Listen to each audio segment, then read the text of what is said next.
Hello everyone, now we will continue following the story of One Piece. Right now, Luffy's crew has 4 members, and Luffy thinks they should have a logo to represent their crew.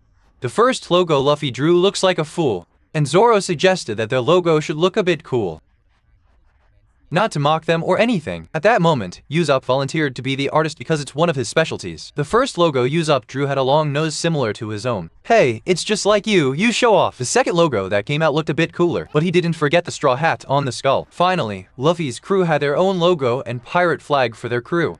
After that, Luffy found a box full of cannonballs in the storeroom and wanted to test the cannon for fun. Nami looked at the map and saw a rocky area nearby that was perfect for testing the cannon because not many boats passed through there. Then, Luffy tried firing first but missed the target because it wasn't his specialty. When Usopp aimed to fire, he didn't miss. So Usopp wanted to challenge Luffy to see who could be the captain, but Luffy said he was more suitable as a sniper. Speaking of roles and positions, Nami commented that their boat now has a big, nice kitchen, but lacks a cook. At that moment, Luffy was still saying that their boat was missing a musician.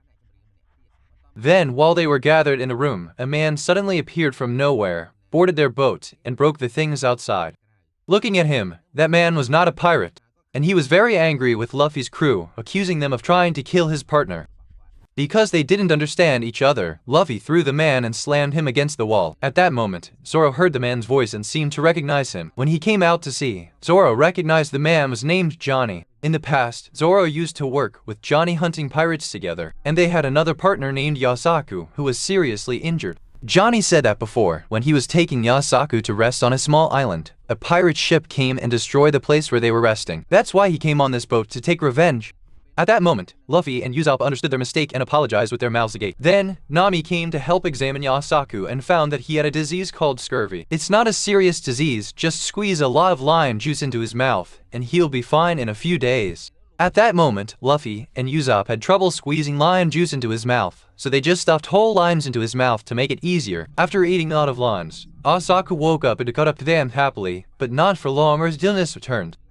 After arranging for Yasaku to rest properly, Nami explained that scurvy is caused by not eating a balanced diet and lacking enough nutrients. So, Luffy decided they needed to find a cook to help arrange their meals. At that moment, Johnny said that he knew a restaurant in the middle of the sea that had very delicious food. Without waiting long, they all traveled there together. Not long after, they arrived. The place looked very cool, shaped like a fish. That restaurant was called Barady. At the same time, a marine ship was also there for a meal. The commander told them that his name was Iron Fist Fullbody. He went there to eat with his girlfriend. At that moment, the commander recognized Johnny and Yasaku and looked down on them, calling them small-time pirate hunters. This made Johnny very angry, so he threw the wanted posters he was hunting at the commander to see. All those posters were of famous pirates, and among them was a pirate named Arlong that Nami was very interested in. Then, before the commander entered the restaurant, he ordered his men to sink Luffy's boat. As ordered, the Marines adjusted their cannon and aimed at Luffy's boat. At that moment, to protect the boat, Luffy used himself to catch the cannonball like a slingshot. When he released it, the cannonball flew back and destroyed the roof of the Barady restaurant. After that happened, they dragged Luffy to meet the owner of the restaurant, Zeph, to pay for the damages. At that moment, Luffy agreed to pay without any problem. The problem was that he had no money, so Zeph demanded that Luffy work there for a year to pay off his debt.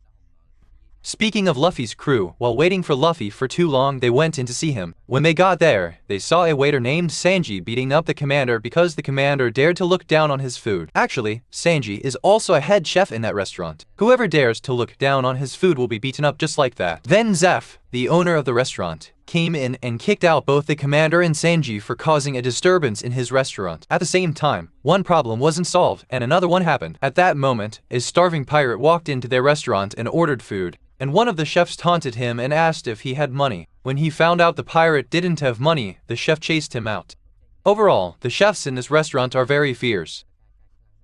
Then, the kind-hearted Sanji fried a plate of fried rice for that pirate to eat. Sanji has a principle: whoever is hungry, he will cook for them, regardless of whether they are a pirate or not. At that moment, the pirate ate and cried, praising that Sanji's food was very delicious. Luffy saw Sanji's good deed at that time and invited Sanji to join his crew.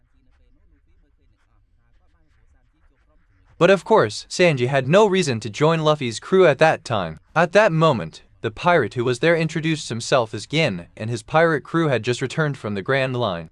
So when he heard Luffy say he wanted to go to the Grand Line, Gin advised Luffy not to go there because it's a very dangerous place. Then Gin thanked Sanji and left. After that, Luffy started his first day of work as a waiter, and his friends ordered all sorts of delicious food and sat there teasing him. As for Sanji, who was there, he was also interested in Nami's beauty. He was brave enough to approach her and ask for her love right away, without waiting. At that moment, Nami was clever and told Sanji that the food there was too expensive. "Oh, it's nothing. Eat what you want. It's free." 4 days later, the sky was foggy, and a very large pirate ship was traveling toward the restaurant. That was the ship of the very famous pirate of the East Blue, named Don Krieg. The people who knew Don Krieg were all very afraid of him, but strangely, that large ship was severely damaged. Then Don Krieg was carried into the restaurant, and the one carrying him was Gin, whom we've seen before. Don Krieg went there because Gin told him that the restaurant would provide food for anyone who was starving to death.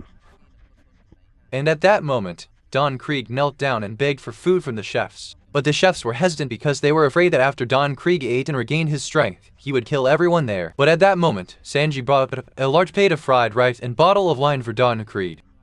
After stuffing himself full, Don Krieg gained strength and punched Sanji, knocking him unconscious. Then Don Krieg ordered the chefs to prepare food for his 100 crew members on the ship who were starving. If not, he would kill everyone in the restaurant. Not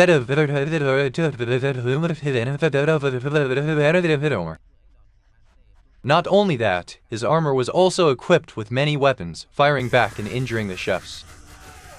To avoid further trouble, Seth, the owner of the restaurant, gave food for 100 people to Don Krieg to take to his crew.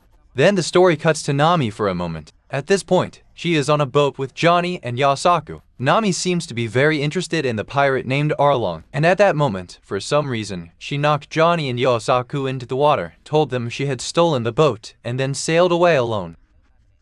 Speaking of Don Krieg's crew, after they had eaten and regained their strength, they regained their confidence. At that moment, Don Krieg did not show any gratitude. Instead, he ordered his crew to attack and take over the Berry restaurant. At that moment, a strange incident happened. A very skilled swordsman used his sword to cut Don Krieg's huge ship in half, sinking it in the blink of an eye.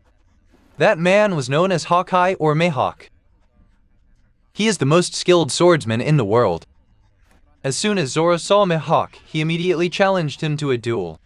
Because if he defeats Mihawk, he will become the strongest swordsman in the world. At that moment, Mihawk agreed to fight Zoro, but he didn't use his big sword. He only used a small dagger. In the first round of the fight, Zoro couldn't do anything to Mihawk, but Zoro was still stubborn and refused to give up. Then, when Zoro was about to use his special technique, Mihawk quickly stabbed him and injured him. Even so, Zoro still refused to give up. This made Mihawk praise his bravery, and he was willing to grant him the honor of dying under his special sword. Asterisk sword clashing sound asterisk asterisk Luffy screaming asterisk.